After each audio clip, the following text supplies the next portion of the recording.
Okay जी, question number 8 को ज़रा हम बाद में करते हैं, पहले हम 9 पे आते हैं। Question number 9 is about sweet candy will pay a dividend of 0.72 next year. Clearly कह रहा है नेक्स्ट ईयर विल पे, यानी कि ये इस साल का डिविडेंड नहीं है, डी नॉट नहीं है, ये D1 दे रहा है आपको। तो मैंने आपसे पहले ही कहा है कि आपने स्टेटमेंट को गौर से पढ़ना है कि D0 गिवन है या D1 गिवन है, ठीक है। The CEO of the company declared that the company will maintain a constant growth rate of 7% per year every year from now on। यानी कि यहाँ पर आपको क्या बताया जा रहा है कि जो आपका जी का रेट है, ग्रोथ रेट, वो क्या है 7% है और वो कांस्टेंट रेट है। तो ऑप्शन ए है जी मेरे पास, हाउ मच विल यू पे for the stock if your required return is 10%। How much will you pay for the stock if your required return is 10%। तो सिंपल सा मैंने कांस्टेंट ग्रोथ का formula इस्तेमाल करना है।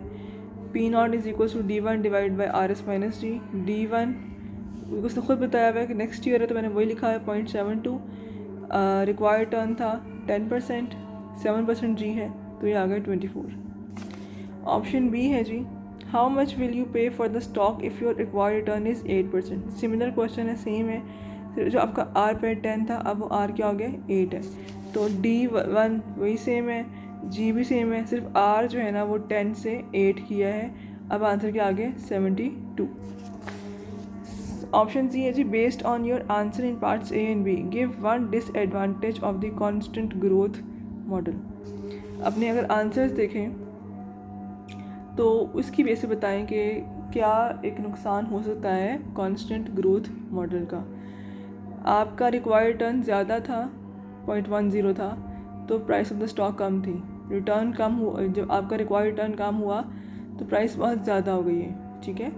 तो नुकसान क्या है कि अगर रिटर्न आपका जो है वो चेंज हो रहा है फॉर सर्टन रीज़न, तो आपका डिविडेंड ग्रोथ रेट भी अकॉर्डिंगली एडजस्ट होना चाहिए। अगर यहाँ पर देखो, अगर रिक्वायर्ड टर्न कम हुआ है तो आपका जो जी है वो भी अकॉर्डिंगली कम होना चाहिए कि आप अपने इन्वेस्टर्स को कम डिविडेंड पे करें। लेकिन अगर रिटर्न अगर वो कम डिमांड करे, हम उनको ज़्यादा डिविडेंड पे करना शुरू कर दें, तो फिर प्राइस तो बहुत ज़्यादा बढ़ जाएगी। यही नज़र आ रहा है कि कांस्टेंट ग्रोथ का डिसएडवांटेज क्या है कि अगर रिक्वायर्ड रिटर्न का इन्वेस्टर कम एक्सपेक्ट कर रहा है हमसे और हम उसको फिर वही ज़्यादा दिए जा रहे हैं, तो जो स्टॉक की प्राइस है वो ज़्यादा निकल आएगी। That can cause over valuation of the stock, ठीक है। चलें जी, मूव करते हैं क्वेश्चन नंबर 9 के डिस्कस 10 पे। The common stock of Dennis and Dennis research incorporation trades for $60 per share. Clearly बता रहा है कॉमन स्टॉक, ठीक है, और क्या बता रहा है, उसकी प्राइस ऑफ द स्टॉक बता रहा है 60 per share. Investors expect the company to pay a $3.9 dividend next year। Again ये नेक्स्ट ईयर से आइडिया हो रहा है कि D0 नहीं है, D1 गिवन है। And they expect that dividend to grow at a constant rate forever। और एक्सपेक्ट करेंगे डिविडेंड एक constant rate पर ग्रो करेगा।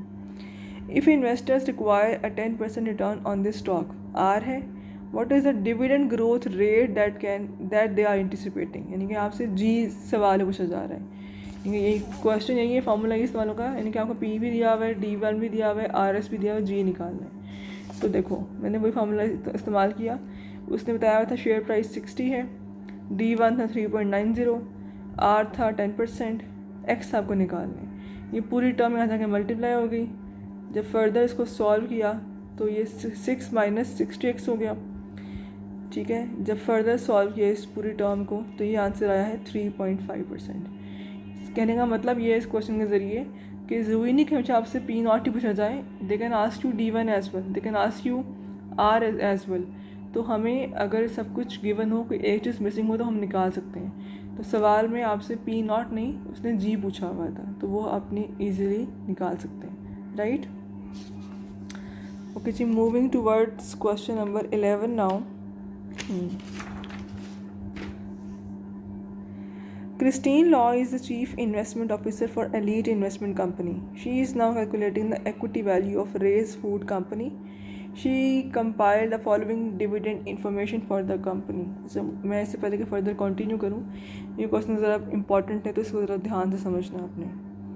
ईयर मौजूद है 9 से लेकर 13 तक, डिविडेंड पर शेयर मौजूद है और आगे ग्रोथ रेट वाला कॉलम खाली है, ब्लैंक है, ठीक है।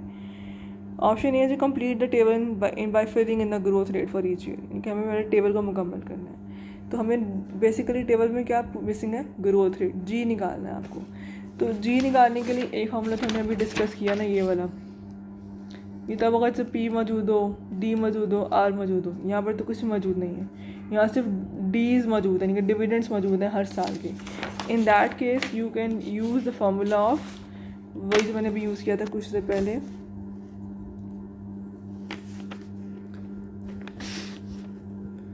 D1 is equals to D0 into 1 plus ji.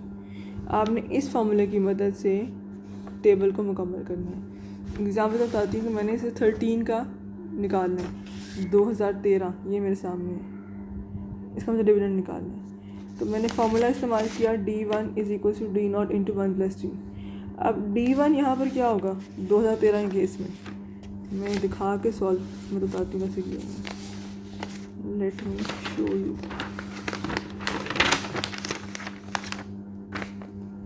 Okay, table पे नज़र आया और ये नज़र आया। 2013 के केस में जो आपका D1 है 5.72, ठीक। D0 जो कि प्रीवियस ईयर का है 5.62 हो जाएगा इंटू 1 प्लस जी तो निकालना है। सॉल्व किया तो ये 1.78% आ जाएगा। यानी कि जब हम 12 से 13 में गए, 13 वाला डिविडेंड D1 है और 12 वाला D0 है। अगर आपने 2012 का निकालना है तो 12 के केस में D1 क्या होगा 2012 वाला और D0 क्या होगा 2011 वाला, विच मीन्स D1 में क्या आएगा 5.62 और D0 में क्या आएगा 5.40, राइट। तो ऐसे ही आपने फर्दर 2011 और 10 की निकाल लेनी है, ठीक है।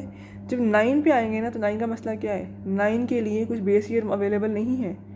जब बेस ईयर ही नहीं है, देखो 9 जो आप 9 में आते हो 2009, तो D1 कौन सा होगा 2009 वाला, लेकिन जो D0 है वो है ही नहीं है, पुराना साल कोई है ही नहीं, गिवन ही नहीं है।